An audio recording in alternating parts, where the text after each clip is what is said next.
Monsieur Arthur Sterling n'était pas endormi. Ses yeux étaient fermés. Sa respiration était lourde et rythmée, et son corps frêle était affaissé au plus profond du velours bordeaux de son fauteuil préféré. Pour quiconque l'aurait observé, il ressemblait à un vieil homme inoffensif et fatigué, sombrant dans une sieste de l'après-midi. Mais sous ses paupières, Arthur était éveillé. Son esprit était vif, calculateur, et il attendait. C'était un jeu qu'Arthur jouait souvent. Il avait 75 ans, et il était l'un des hommes les plus riches de la ville. Il possédait des hôtels, des compagnies maritimes et des entreprises technologiques. Il avait tout ce dont un homme pouvait rêver, sauf une chose, la confiance. Au fil des années, Arthur était devenu amer.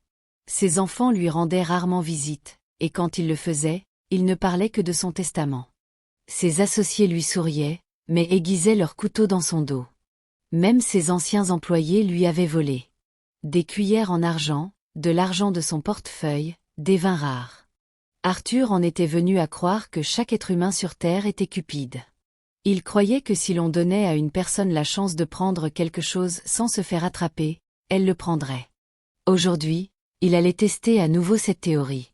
Dehors, derrière les lourdes portes de chêne de sa bibliothèque, la pluie tombait à verse, frappant les vitres comme des balles.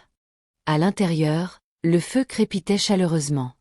Arthur avait parfaitement planté le décor. Sur la petite table en acajou, juste à côté de sa main, il avait placé une épaisse enveloppe. Elle était ouverte.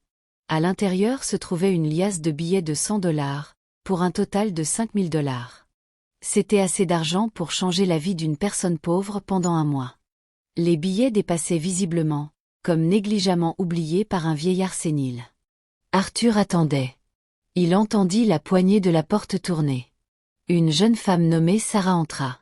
Sarah était sa nouvelle femme de ménage. Elle ne travaillait au manoir Sterling que depuis 3 semaines. Elle était jeune, peut-être la fin de la vingtaine, mais son visage paraissait fatigué. Elle avait des cernes sous les yeux qui racontaient une histoire de nuit blanche et d'inquiétude constante. Sarah était veuve. Arthur le savait par son enquête de fond. Son mari était mort dans un accident d'usine 2 ans plus tôt, ne lui laissant que des dettes et un fils de 7 ans nommé Léo.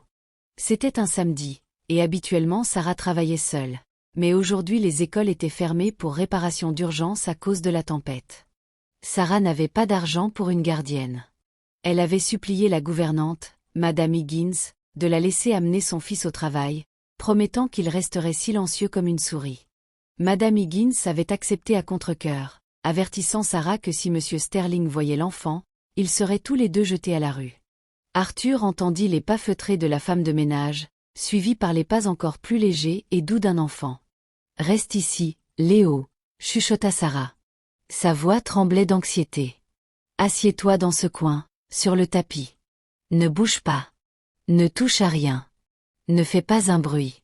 Monsieur Sterling dort dans son fauteuil. Si tu le réveilles, maman va perdre son travail, et nous n'aurons nulle part où dormir ce soir. Tu comprends ? » « Oui, maman. » Une petite voix douce répondit. Arthur, qui feignait le sommeil, sentit une pointe de curiosité. La voix du garçon ne semblait pas espiègle. Elle semblait apeurée. « Je dois aller faire briller l'argenterie dans la salle à manger », chuchota Sarah précipitamment. « Je reviens dans 10 minutes. S'il te plaît, Léo, sois sage. »« Je te le promets, » dit le garçon. Arthur entendit le déclic de la porte qui se refermait. Sarah était partie. Maintenant, il n'y avait plus que le milliardaire et le garçon. Pendant un long moment, il y eut un silence. Les seuls bruits étaient le crépitement du feu et le tic-tac de la pendule dans le coin. Tic-tac. Tic-tac. Arthur maintenait sa respiration régulière, mais il écoutait intensément. Il s'attendait à ce que le garçon commence à jouer. Il s'attendait à entendre le bruit d'un vase qui se brise ou le frottement de pieds tandis que le garçon explorait la pièce. Les enfants étaient naturellement curieux, et les enfants pauvres, supposait Arthur, étaient naturellement avides de choses qu'ils n'avaient pas. Mais Léo ne bougea pas. 5 minutes passèrent. Le cou d'Arthur commençait à lui faire mal à force de garder la tête dans la même position, mais il ne sortit pas de son rôle. Il attendit. Puis il l'entendit. Le doux froissement d'un tissu. Le garçon se levait. Arthur contracta ses muscles. Allons-y, pensa-t-il. Le petit voleur passe à l'action. Il entendit les petits pas s'approcher de son fauteuil. Ils étaient lents et hésitants. Le garçon se rapprochait. Arthur savait exactement ce que le garçon regardait. L'enveloppe. Les 5 000 $ étaient là, à quelques centimètres de sa main détendue. Un garçon de 7 ans savait ce qu'était l'argent. Il savait que cet argent pouvait acheter des jouets, des bonbons ou de la nourriture. Arthur visualisa la scène. Le garçon tendrait le bras, saisirait l'argent et le fourrerait dans sa poche. Alors Arthur ouvrirait les yeux, le prendrait sur le fait, et licencierait la mère immédiatement. Ce serait une leçon de plus. Ne jamais faire confiance à personne. Les pas s'arrêtèrent. Le garçon se tenait juste à côté de lui. Arthur pouvait presque sentir le souffle de l'enfant.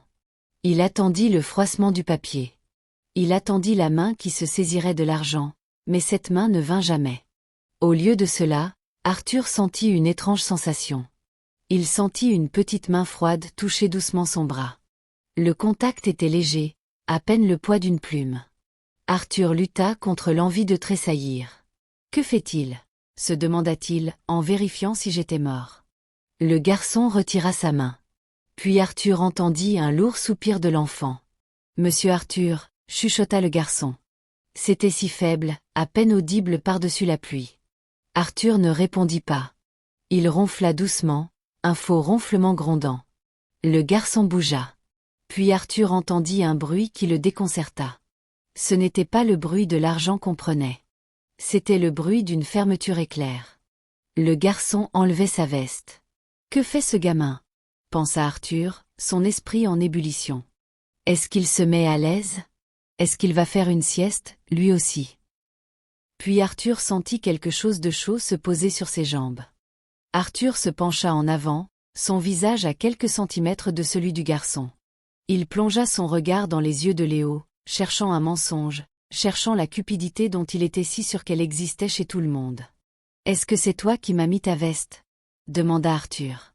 Léo déglutit avec difficulté. « Oui, monsieur. »« Pourquoi » demanda Arthur. « Je suis un étranger et je suis riche. J'ai un placard plein de manteaux de fourrure à l'étage. Pourquoi m'aurais-tu donné ta veste » Léo baissa les yeux vers ses chaussures. Puis il releva la tête vers Arthur. « Parce que vous aviez l'air d'avoir froid, monsieur. Et maman dit que quand quelqu'un a froid, on lui donne une couverture, même s'il est riche. Le froid, c'est le froid. » Arthur fixa le garçon. « Le froid, c'est le froid. » C'était une vérité si simple. Arthur regarda Sarah. Elle retenait son souffle. « Comment t'appelles-tu, fiston » demanda Arthur, sa voix s'adoucissant d'une fraction. « Léo, monsieur. » Arthur hocha lentement la tête. Il regarda l'argent dans sa main. Puis il regarda la porte ouverte de la bibliothèque. Un plan commença à se former dans son esprit. Le test n'était pas terminé. En fait, il ne faisait que commencer. Ce garçon avait réussi le premier niveau, le niveau de l'honnêteté. Mais Arthur voulait en savoir plus. Il voulait savoir si ce n'était qu'un coup de chance, ou si ce garçon possédait vraiment un cœur d'or. Arthur fourra l'argent dans la poche intérieure de sa veste. « Tu m'as réveillé » grommela Arthur, retournant à son personnage de grognon. « Je déteste être réveillé. » Sarah laissa échapper un petit sanglot. « Nous partons, monsieur. »« Non » dit Arthur sèchement. « Vous ne partez pas. »« Nous partons, monsieur » répéta Sarah, prenant la main de Léo et se tournant vers la porte. « Arrêtez » La voix d'Arthur claqua comme un fouet dans la pièce silencieuse. Sarah se figea. Elle n'osait pas faire un autre pas. Elle se retourna lentement, son visage décoloré. « Je n'ai pas dit que vous pouviez partir » gronda Arthur. Il pointa un doigt tremblant vers le fauteuil de velours où il était assis. « Regardez ça. » Sarah regarda. Il y avait une petite tache sombre et humide sur le tissu bordeaux là où la veste humide de Léo avait reposé. « Mon fauteuil » dit Arthur, sa voix dégoulinant d'une colère feinte. « C'est du velours italien importé. Il coûte 200 $ le mètre, et maintenant il est mouillé. Il est ruiné. »« Je vais l'essuyer, monsieur » balbutia Sarah. « Je vais chercher une serviette tout de suite. » L'eau tache le velours, mentit Arthur. Il se leva, s'appuyant lourdement sur sa canne, dominant la mer terrifiée. On ne peut pas juste l'essuyer. Il faut le faire restaurer par un professionnel. Cela coûtera 5 cents. Arthur les observa attentivement. C'était la deuxième partie du test. Il voulait voir si la mère se mettrait en colère contre le garçon. Il voulait voir si elle crierait sur Léo pour lui avoir coûté de l'argent qu'elle n'avait pas. Il voulait voir si la pression briserait leur lien. Sarah regarda la tâche, puis regarda Arthur. Des larmes ruisselaient sur son visage. « Monsieur Sterling, s'il vous plaît, supplia-t-elle. Je n'ai pas 500 $. Je n'ai même pas encore été payé pour ce mois. S'il vous plaît, déduisez-le de mes gages. Je travaillerai gratuitement. Ne faites pas de mal à mon garçon. » Arthur rétrécit les yeux. Elle offrait de travailler gratuitement. C'était rare. Mais il n'était pas encore satisfait. Il baissa les yeux vers Léo. « Et toi, Arthur dit au garçon, tu as causé ces dégâts. Que as-tu à dire pour ta défense ?» Léo s'avança. Il ne pleurait pas. Son petit visage était très sérieux. Il fouilla dans sa poche. « Je n'ai pas 500 $, dit Léo doucement. Mais j'ai ça. » Léo sortit sa main de sa poche. Il ouvrit ses petits doigts. Au centre de sa paume se trouvait une petite voiture jouet, abîmée. Il lui manquait une roue. La peinture était écaillée. Elle était clairement vieille et sans valeur pour quiconque d'autre. Mais la façon dont Léo la tenait, on aurait dit qu'il tenait un diamant. « C'est Flash Edward, » expliqua Léo. « C'est la voiture la plus rapide du monde. Elle appartenait à mon papa avant qu'il ne parte au ciel. Maman me l'a donnée. » Sarah eut un hoquet. « Léo, non, tu n'es pas obligé. »« C'est bon, maman, » dit Léo courageusement. Il leva les yeux vers le milliardaire. « Vous pouvez avoir Flash Edward pour payer le fauteuil. C'est mon meilleur ami, mais vous êtes en colère, et je ne veux pas que vous soyez en colère contre maman. » Léo tendit le bras et posa la voiture jouet cassée sur la table en acajou coûteuse, juste à côté du carnet en cuir. Arthur fixa le jouet. Il eut l'impression de ne plus pouvoir respirer. La pièce lui parut soudain très petite. Arthur regarda la liasse d'argent dans sa poche. Des milliers de dollars. Puis il regarda la voiture jouet à 3 roues sur la table. Ce garçon offrait son bien le plus précieux pour réparer une erreur qu'il avait commise par gentillesse. Il abandonnait la seule chose qui lui restait de son père pour sauver le travail de sa mère. Le cœur d'Arthur, qui était resté gelé pendant tant d'années, se fendit soudain complètement. La douleur fut vive et immédiate. Il réalisa que ce garçon, qui n'avait rien, était plus riche qu'Arthur ne le serait jamais. Arthur avait des millions, mais il ne sacrifierait jamais son bien le plus précieux pour qui que ce soit. Le silence s'étira. La pluie continuait de marteler la fenêtre. Arthur prit la voiture jouet. Sa main tremblait. « Toi !» La voix d'Arthur n'était plus un grognement. C'était un murmure. « Tu me donnerais ça pour un fauteuil mouillé ?» « Oui, monsieur, » dit Léo. « Est-ce que c'est assez ?» Arthur ferma les yeux. Il pensa à ses propres fils. Il ne l'appelait que quand il voulait une nouvelle voiture de sport ou une maison de vacances. Il ne lui avait jamais rien donné. Il ne faisait que prendre. « Oui, » chuchota Arthur, ouvrant les yeux. Ils étaient humides. « Oui, Léo. C'est assez. C'est plus qu'assez. » Arthur se laissa retomber dans son fauteuil. Le jeu était terminé. Il ne pouvait plus jouer au méchant. Il se sentait fatigué, non pas à cause de l'âge, mais à cause du poids de sa propre culpabilité. « Sarah, » dit Arthur, sa voix changeant complètement. Elle devint la voix d'un vieil homme fatigué et seul. « Asseyez-vous, monsieur. » Sarah parut déconcertée par le changement de ton. « J'ai dit, asseyez-vous. » Aboya Arthur, puis il s'adoucit. « S'il vous plaît, asseyez-vous simplement. Arrêtez de me regarder comme si j'allais vous manger. » Sarah s'assit hésitamment au bord du canapé, attirant Léo sur ses genoux. Arthur regarda la voiture jouet dans sa main. Il fit tourner les roues restantes avec son pouce. « J'ai une confession à faire, » dit Arthur, regardant le sol. « Le fauteuil n'est pas ruiné. C'est juste de l'eau. Il séchera dans 1 heure. » Sarah laissa échapper un souffle qu'elle retenait. Oh, Dieu merci. Et Arthur continua, les regardant avec des yeux intenses. Je ne dormais pas. Les yeux de Sarah s'écarquillèrent. Vous ne dormiez pas? Non. Arthur secoua la tête. Je faisais semblant. J'ai laissé cet argent sur la table exprès. Je voulais voir si vous le voleriez. Je voulais vous prendre sur le fait. Sarah serra Léo plus fort contre sa poitrine. Elle semblait blessée. Vous nous testiez comme des rats dans un labyrinthe. Oui, admit Arthur. Je suis un vieil homme amer, Sarah. Je croyais que tout le monde était un voleur. Je croyais que tout le monde avait un prix. Il pointa un doigt tremblant vers Léo. Mais lui, la voix d'Arthur se brisa. Il n'a pas pris l'argent.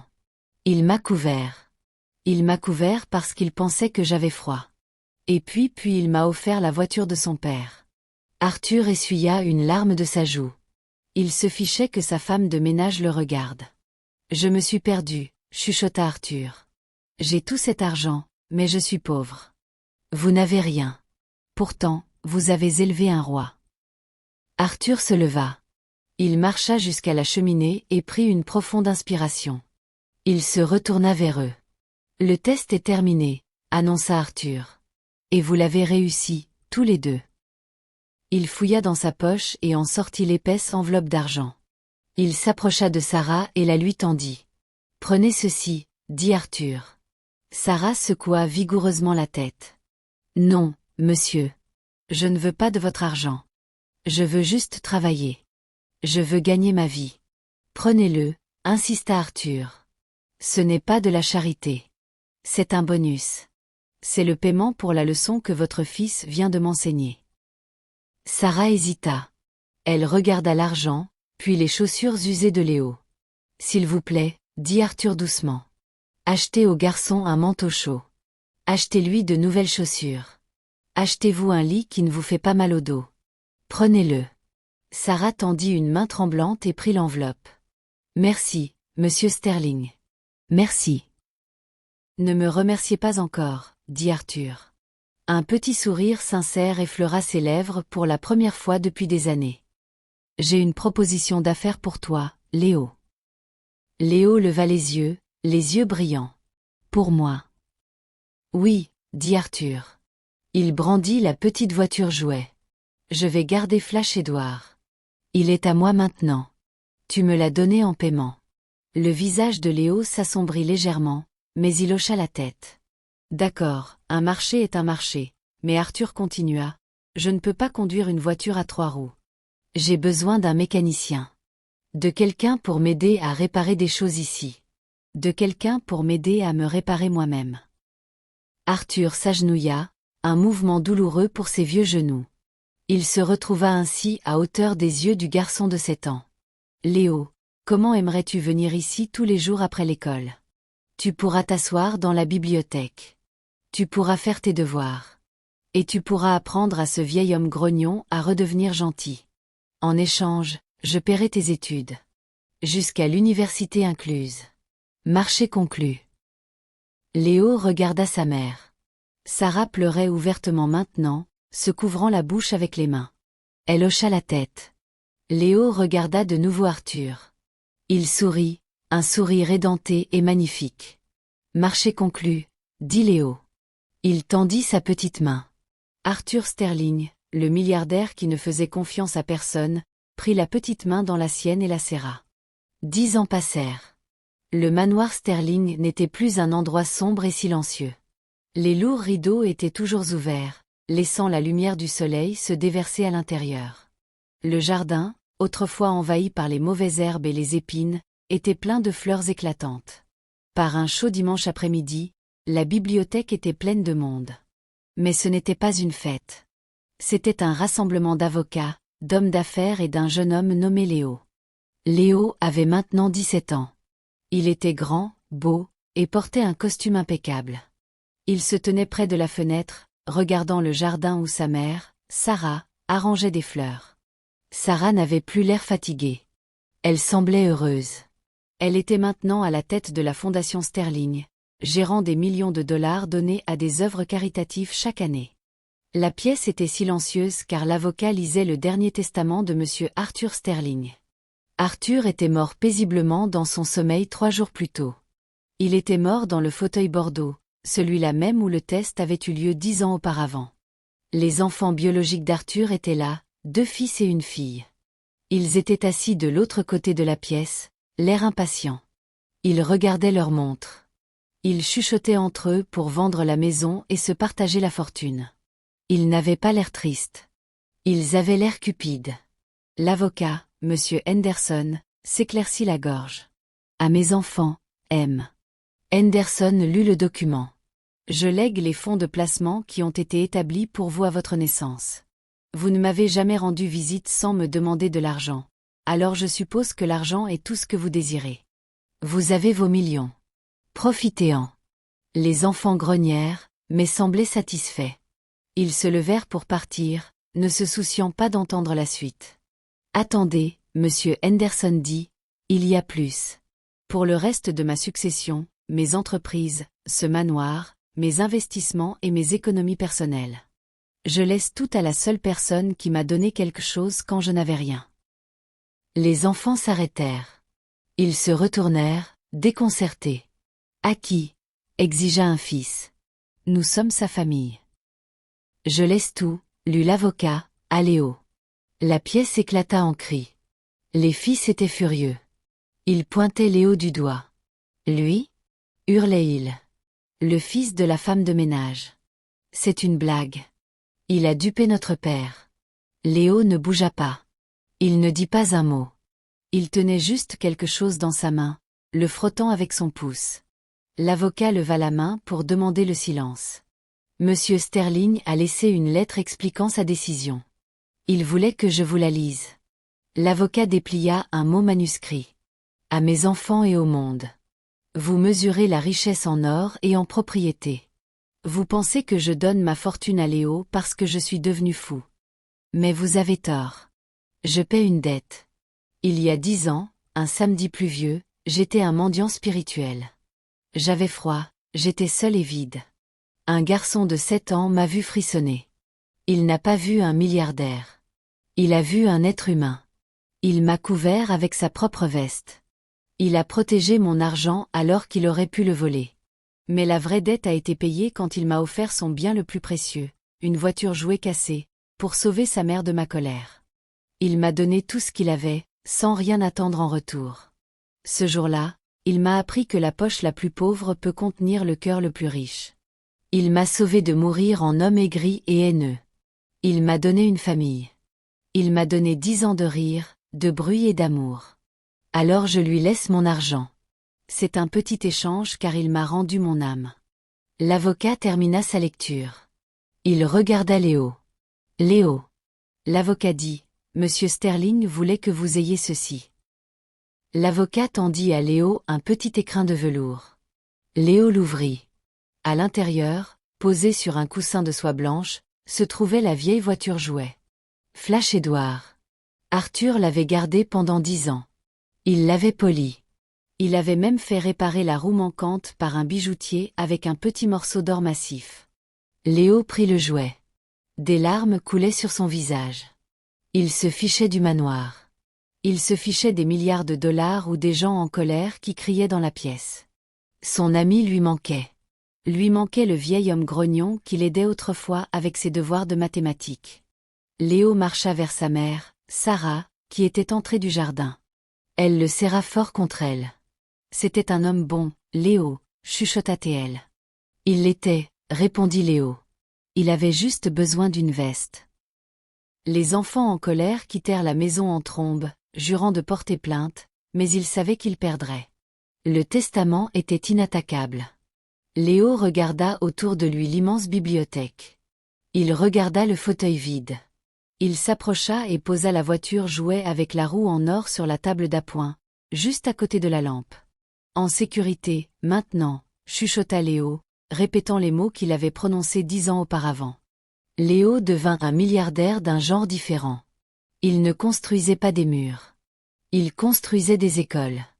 Il n'amassait pas d'argent. Il l'utilisait pour réparer ce qui était cassé, comme il avait essayé de réparer le fauteuil ruiné. Et chaque fois que quelqu'un lui demandait comment il était devenu si prospère, Léo souriait, sortait une voiture jouet abîmée de sa poche et disait « Je n'ai pas acheté mon succès. Je l'ai payé avec de la gentillesse. » Maintenant, la morale de cette histoire, la gentillesse est un investissement qui ne fait jamais faillite. Dans un monde où tout le monde essaie de prendre quelque chose, ceux qui donnent sont ceux qui changent véritablement le monde. Arthur Sterling avait tout l'argent du monde. Mais il était pauvre jusqu'à ce qu'un enfant lui enseigne comment aimer. Ne sous-estimez jamais le pouvoir d'un petit acte de bonté. Une veste, un mot gentil, ou un simple sacrifice peuvent faire fondre le cœur le plus froid. Quand vous donnez, faites-le sans rien attendre en retour. Et la vie vous récompensera d'une manière que l'argent ne pourra jamais le faire. Si vous avez apprécié cette histoire, assurez-vous d'aimer et de vous abonner à la chaîne. Merci d'avoir regardé.